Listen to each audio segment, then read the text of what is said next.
Hello, everybody, and welcome to the May issue of the Flatcar Office Hours. In the Flatcar Office Hours, we discuss news and happenings in and around Flatcar. It's a more user-centric thing than the Dev Sync, which will be in 2 weeks from now. And we usually also look into the release planning, but we're very light on maintainers today, so we might even decide to skip that, particularly since we just finished the release and the alpha is still in the works. We are a CNCF project, and as such, we adhere to the CNCF Code of Conduct. Basically, be nice to each other and treat everybody as you would like to be treated. We're a very small loop, so we don't need the raise a hand feature yet. I've seen that in larger CNCF calls. If someone just doesn't stop talking, like me right now, and you want to say something, please raise your hand, and you'll get the mic. All right. We don't have any new folks here today. We have Leisure, who just wants to lurk. He also spoke to us in the chat. That is entirely fine. Daniel joined as well. That's very nice. I will share the screen in a second. I haven't found the button yet, Jan. I'm still looking. Sorry. Sorry. No worries. No, it's all good. It's all right. Here we go. That is our agenda for today. As said, it's relatively short. I'll take moderation today. Danielle, unfortunately, couldn't make it. So here we go. Brief intro. We pretty much have that. We have Adrian, Daniel, Jan, and Matthew. All of them Flatcar maintainers. If you folks want to say something, here's your chance. Take the mic. Okay. Then let's do our usual announcement. We are in the process of deprecating support for cgroups v1. I think it is about to land in stable. It's not yet unstable. It is in beta. So if you run into issues with your beta workload, please check that you're not using cgroups v1 anymore. If you have beta nodes that just refuse to update, then these nodes may be running in cgroups v1 because these will just plainly reject the update. The reason for that is the new version doesn't support v1 at all anymore, and we don't want your workloads to break, so the instances will refuse the update. So that's the fallout there. If you see that, please investigate. V2 should be safe for everybody now. It's been out for more than 10 years. It's been supported by Flatcar and the main cgroups on Flatcar for I think 2 or 3 years now. I think 3. A long time. And we are very confident that we've identified corner cases, so it should be safe to switch now. Okay. If you just for some reason absolutely cannot switch, which is fine. If you operate larger workloads, we understand this is this imposes operational pain, then please switch to LTS 2024 at your earliest convenience. That LTS version still supports cgroups v1 and will do so until the end of 2025, when the new LTS will be published. And that's all from my end. We have one agenda item, and I'll give the mic to Jan. Thanks. So I'm just going to paste the link here. Sorry, I forgot to put it in the agenda. If you could just open it. It's about the PRs and branching strategy that we've been discussing on the linked issue. Thanks everyone for checking in and sharing your ideas. Matthew and Adrian, I tried replying to yours a few moments ago. I think we will need a few more, rounds of going and making sure everyone is okay with it. But I think we have the general idea, which is, I guess, 3 main things. The first one is kind of having main set to main for the branches, which is kind of an easy one. Protecting the main branch, not allowing force pushes to the main branch, fairly easy stuff like that, as well as requiring a PR. And by the way, just to preface that, like every restriction that there may be would be bypassable by a maintainer in case of anything going sideways. We need to do something ad hoc. That of course is a is something we can always do. So it's more about creating a workflow that we can, stick to. So apart from that, we would require PRs, and when it comes to PRs, there's a bit more to that, which is first of all the merging strategy, which I think we now discussed thoroughly and are going to stick with the merge commits, uh, as suggested by Jeremy, Matthew, Adrian, and a few more people. I think San also.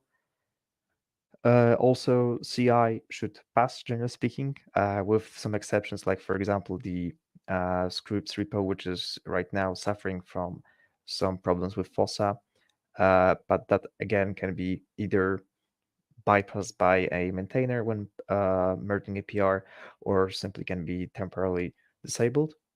Uh, Apart from that, we would also like to do simple things like, for example, suggesting keeping up to date the branches and so on.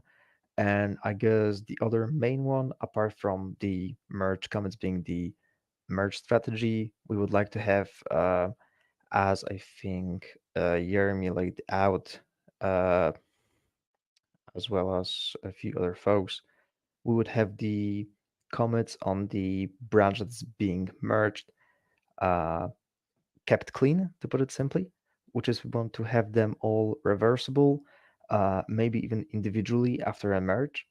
And I guess this is right now the consensus. So if you guys have anything to add to it, some questions, um, this is the time.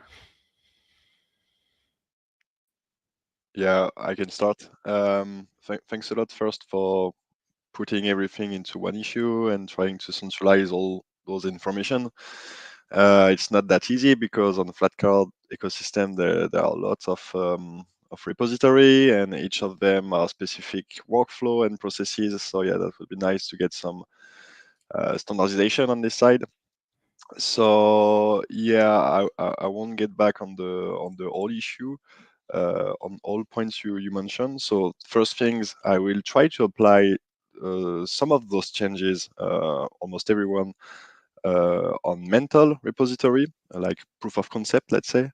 I'm just waiting for Dan Pierre to be merged because I don't want to change the base branch and that messing up his PR. So I will just wait for this PR to be merged, and I will apply those changes on mental to see how it goes. So yeah, we can try with this first. And the second thing regarding the Git, the clean commit history. Well, as usual, it's complicated to answer because everyone has his own definition of what is a clean commit history. Yeah, we say it has to be atomic commits and stuff like that, but once again, it's up to everyone interpretation to know what is atomic. So usually when there is a contribution from external contributors and the commit history is a bit mess. For example, there is like 10 commits, update readme, update readme, update readme, stuff like that. I try to encourage people to just rebase everything into one single commit, update readme, and those modification in the body of the message. But yeah, I think it's case by case in this situation. The idea is just to have something that makes sense in the end when you read the Git history like few months, few years after, because you're always happy when you have a clean commit history a few years after. So yeah, that's it. I will answer that in the GitHub issue as well to keep this. And what else I wanted to say?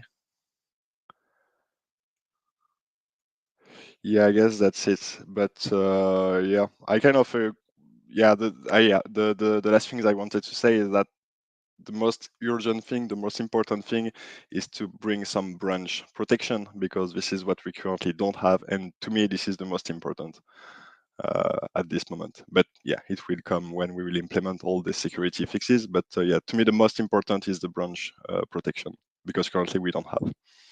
So yeah, that's my feedback on this topic. Thanks a lot. Yeah, I think we more or less agree with it. Um, so yeah, I mean, for now, maybe let's hear some other folks. If you guys have anything to add to that, Adrian, Daniel. Leisure? So the branch protections do not be allowed to push commits, not even push commits would be mandatory from an open source project from my perspective. So only PRs. Mm-hmm. Because if you push commits, those commits cannot get reviewed, right? So that's the main thing I want to bring up. Yeah, that would definitely be the case with this. I mean, of course, in case of something, right, a maintainer will always be able to force push, right?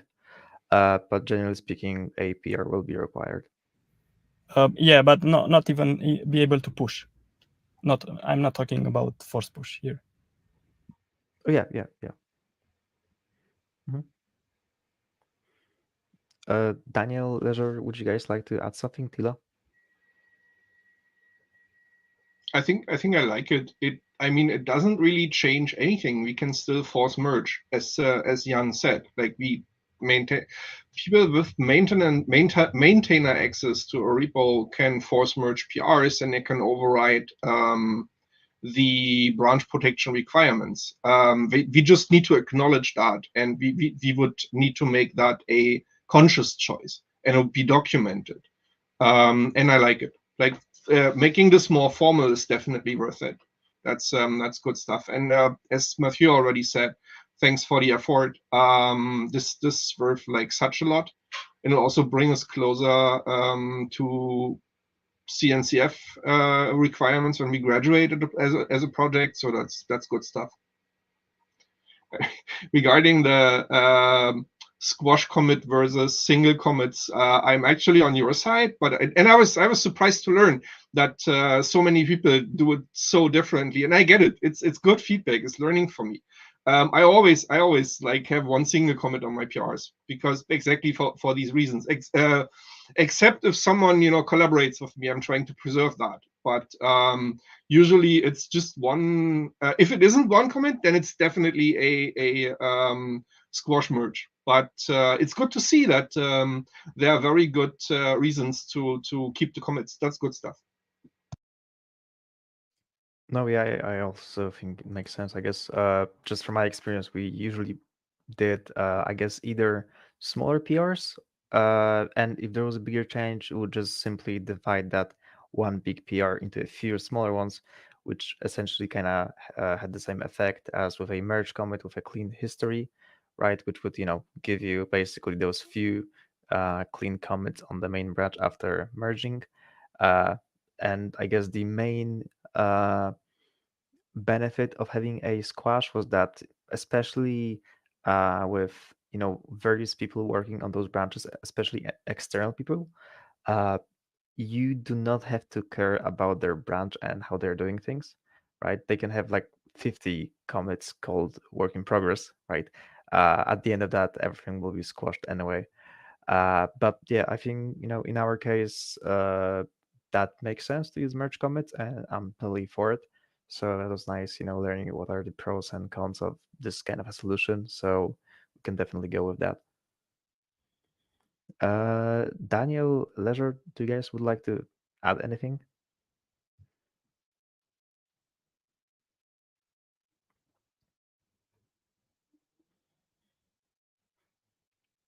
Uh, okay. So I guess the only two things I would like to discuss when it comes to this branching and PRs is the number one thing would be something that Matthew and Cyan mentioned to me, which is how would we like to implement it?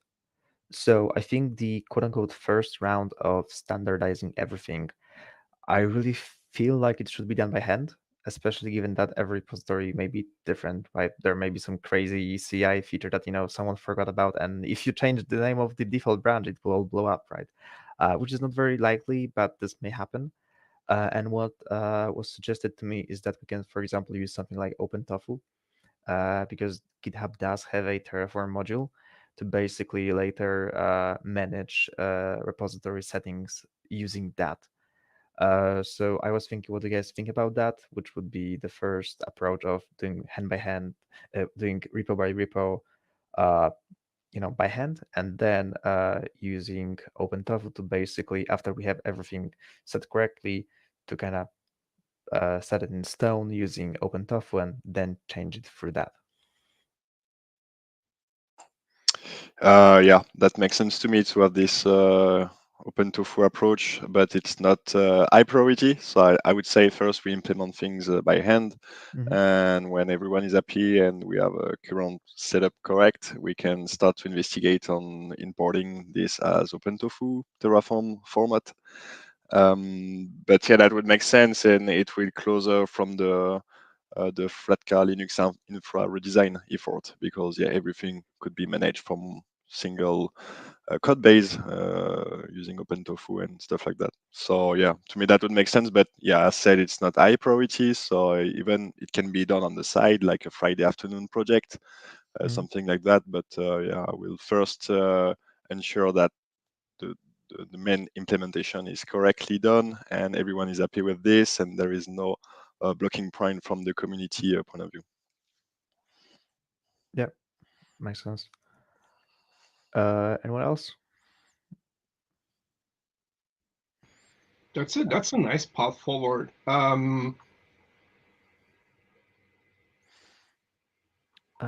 Okay, so I think we're kind of agreeing on this. The last thing I wanted to touch on is documenting it, right? So of course we do have, I think, like a few contribution, or should I say, documents that do suggest how to contribute. The contribution guide or various readmes in repos.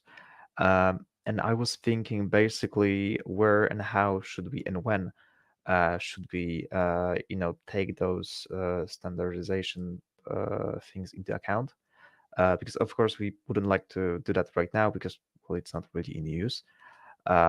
Versus yeah, basically this is my question to you guys. When and how do you think we should do that? I guess the main file for that would be this one, which is the contributing.md in the main Flatcar/Flatcar repo. It does have some things on CI/CD and stuff like that, and pull request life cycles. I guess this would have to be changed. And yeah, this is also one of the things to think about. This contributing.md file is like a CNCF stuff, or it's one of us? It's Flatcar. It applies to Flatcar. We have it in our repo. It was created based on a CNCF template Okay. during community onboarding. So, what changes are you thinking about in particular, Jan? I'm not actually sure. So definitely, I mean, if we take this for example, and also some other contributing that MD files, I mean, sure, like I think they are mostly the same. But I was thinking about also a way to maybe centralize that, as at least to some extent. Yeah, that's Uh, a good point. just like the settings themselves, right? If we, for example, update by hand, all 60 repos, and then there's like a small change, we would still have to be updating like 60 individual contribution guidelines. So honestly, I don't have a solution for that yet. That's why I'm also, just giving you guys this as something to think about. We have something actually that we could leverage. So we have this automation where we have this maintainers file, and if you look into the Flatcar repo, then you see that this maintainers file has a different structure than all the other maintainer files and all the other repos, in that it discusses individual repos. And so the way this works is if someone takes over maintenance or wants to be the code owner, or wants to be the maintainer for some of those repos, it's being added here. And then we run a script, which is somewhere. Here. Then we run the script. And it basically just pulls the maintainers list and it syncs it to all of the repos in that list by basically doing basic parsing on the markdown structure. We could do something similar for the code owners as well. That would make very much sense in my head. And we have the central code owners in the Flatcar repo, the respective code owners file down in the other repos. And we could even add, because this is automation, right? And the individual specialized code owners files will be auto-generated. You could even add kind of a thing, this is auto-generated from that global file there. If you want to see all of the code owners, go there and have a look. And since it's markdown, it could even be linked. So that would be nice. And the cherry on top, I guess, would be to hook this up to a GitHub action that runs on change of the respective top level file and then automatically syncs down.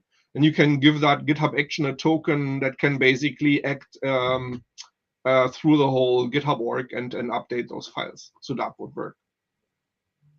Okay, that's a pretty good idea, I think. It's Okay. have you been exposed to GitHub actions yet? Me? Oh yeah, plenty. Perfect.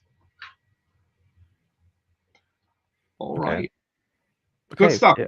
Like So I think for now that's more or less it. So like I said, let's just do like a round or two of basically making sure that the consensus is the consensus. And after that, let's just repo by repo start applying those changes with individual maintainers of given repositories, and just keep documenting the process. And yeah, things should work. So, oh, hi, Cyan. Hey, Cyan, great to have you. Hello. All right, so I would to just have a next step. I would wrap this up by could you add a comment to the discussion here, basically summarizing what we discussed, and then I would say lazy consensus if there's pushback till the dev sync. That's May 28. 28. Yeah, that's 28. I know because Yes. I accidentally edited the wrong agenda. Actually, no. In that agenda, you have the wrap-up part, right? And we need to bring it up once again to just see. Oh, okay. Yeah, that makes sense. Okay. So, and with implement, I would say that's not meant to start looking into OpenTofu. You can do that, of course, way beforehand. It's just, starting the actual change, rolling out. Okay. So I guess I will write down the final setting we would have for the repositories again in a new comment, just so everyone can take a look, and that take into account all of the comments we've received. Yeah. And like you said, if there's no pushback, then we'll start applying that. Yeah. Cool. Good stuff. Just remembering my own work from the CNCF onboarding, I did most of the template files there, and Danielle actually was a huge help. And the way we just did that is everybody just read the file once, and we got exactly zero feedback because people were just shrugging it off. And yeah, that's what we're doing anyways already. So I think this might be more straightforward and streamlined than we think. And also we have a great discussion on some of the aspects of merging PRs. So that's good for. Cool. All right. Anything else to be said regarding the PRs and branching strategy? I think that's all from me. Or maybe Cyan, would you like to say something? I missed most of the. I was listening, but I was listening through YouTube, but mostly trying to fix the internet. But I think the discussion was good and nothing much to add. I saw tofu getting used, so like, happy for it given that the discussion we had. But yeah, I think everything is good. If something pops up, we still have time till the next dev thing to pop that up. So yeah. Okay, sounds good.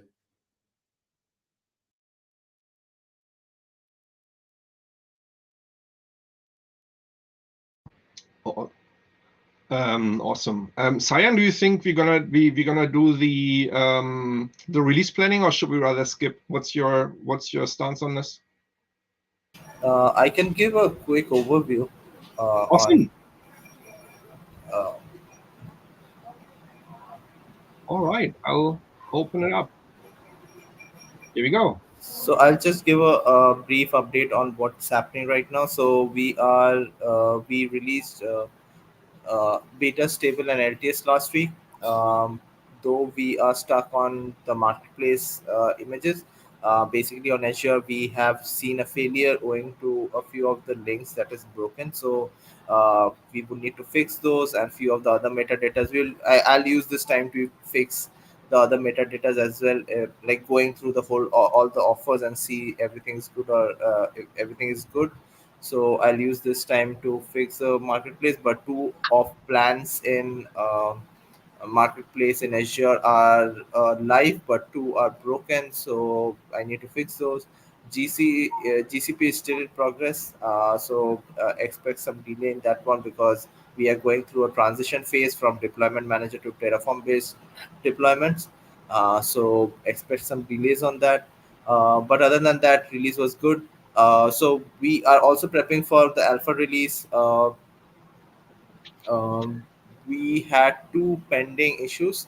One was the kernel update to 6.12, and which was one of the blockers, and the other was the work that Daniel did around out of resigning and the NVIDIA SysX.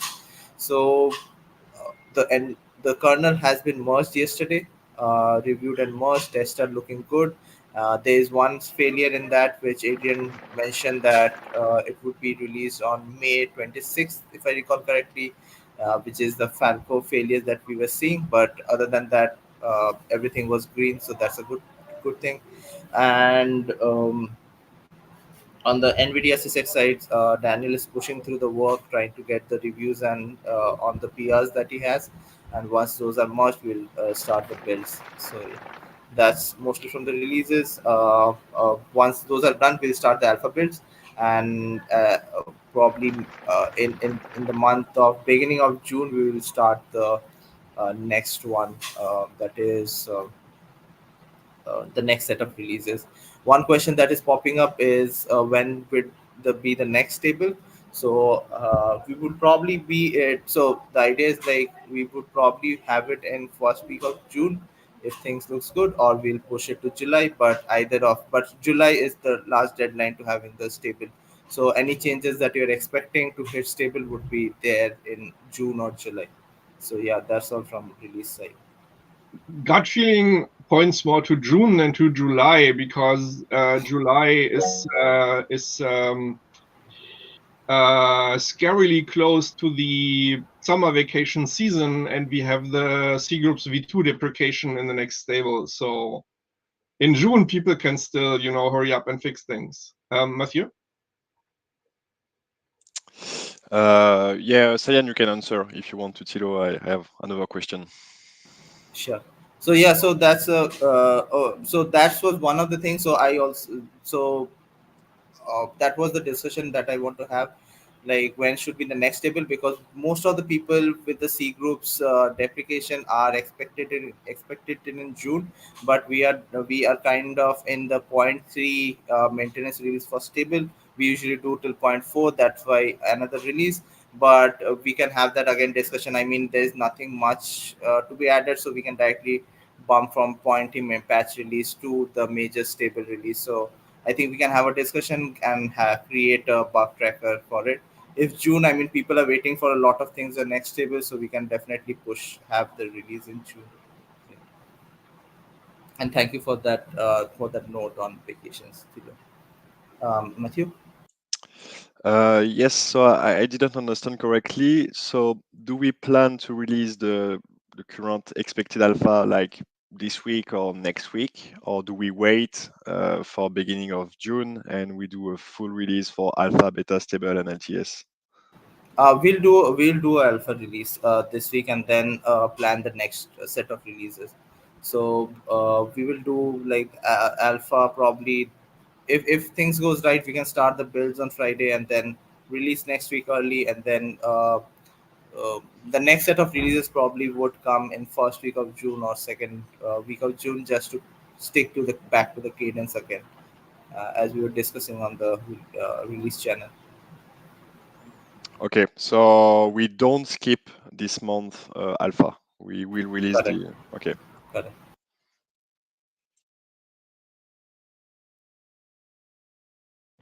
Awesome. Thanks for joining, Cyan, and thanks for walking us through this. This is very much appreciated.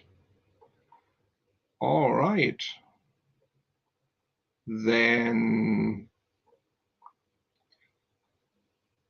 actually, Leisure, our lurker today, shared a nice video discussing Flatcar in the chat. I'll just go to the agenda, and then without any comment, add it as a comment, so it is preserved for eternity. People can click it and watch it. I definitely will. All right, folks. Then anything else you want to bubble up? Open mic time. Yeah, I just wanted to say good job to Adrian for his work on the Linux PR upgrade. It was a long time work, and yeah, thanks again. Thank you, and thank you all for the reviews. Still some work to be done on the Falco side and catching eventual bugs. Let's see how it goes. Awesome. Very good job. All right. Yeah, the NVIDIA SysX works also actually worth calling out, even though it's still a little bit in progress. I know that Daniel went the extra mile in making sure it's actually fully tested as well. Like, we have new test cases in Cola, and we run those on GPU instances, and so it's really excellent work. I'm looking forward to use it, because it will make using NVIDIA GPUs so much easier on Flatcar. Love this work. Yeah. Also, I have something to share. Last week there was the Cloud Native Days conference in Bucharest, and me and Alessandro Pilotti were there to present about Flatcar, and also how to use NVIDIA, how to use Hyperlight on Flatcar. It was quite a packed session. Nice. Is there recording? I think the recordings will be available soon. We'll share it on the Flatcar channel when they are available. That would be awesome. I'm not sure about your appetite or Alessandro's appetite for that regard on writing a short blog post about it. You could just, embed the video in that, and it will get a little more visibility. How do you feel about that? Sure. Maybe I will also open a PR on the Flatcar presentations. I think we have a repository for that. Yeah, there's Flatcar demos. You're right. You're right. Yeah. And it was a tutorial, or it was a talk? It was a talk at the. It was a full day conference, the biggest one here on the cloud native, let's say, landscape in Romania. Nice. It was a full talk. Yeah. Cool. Good stuff. Love it. All right. Anyone else wanna say something?